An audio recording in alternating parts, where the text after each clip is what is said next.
one of the most multicultural, multi-ethnic, and multi-religious countries in the world. I'm a Nonya, Chinese, Siamese, and adopted Kalabit. I'm Chindian and I'm Malaysian. I'm a Thai Malay Malaysian. I'm a Malay, Mama, Chinese, and a Malaysian. We are Kadazan. We are Eurasians. My dad is Malay and my mom is Chinese. I'm Malay and Indian. I'm a Chinese but culturally Filipino. Out of the 32 million people living in this nation, only about half of them can call themselves Ethnic Malays!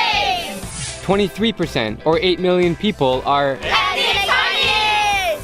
7% are Ethnic Indians! and the rest of them are just Confused! Malaysia's official religion is Islam, attracting 61% of the population. In fact, ethnic Malays are required to be Muslim by law. This incredible diversity of Malaysia's people is reflected in its cuisine, language, and economy. When looking at its food, Malaysia truly has one of the world's best. My name is Akmal, and my favorite thing about KL is the food. A fusion of indigenous Malay, Chinese, Indonesian, and Indian with lighter touches of Dutch and British, its former rulers for 200+ years. My favorite 3 dishes in Malaysia are nasi lemak, laksa, and banana leaf. Let's talk about language. Most people here know at least 3 languages fluently. We like to pick and choose certain words. Hey, Macha, you want makan here or tapau? That sentence means do you want to eat here or take out, but it has words from 4 languages: Tamil, English, Malay, and Chinese. But once you escape the city life, you'll quickly enter a humble, relaxing, and contrasting lifestyle. That's why we want diversity! This is why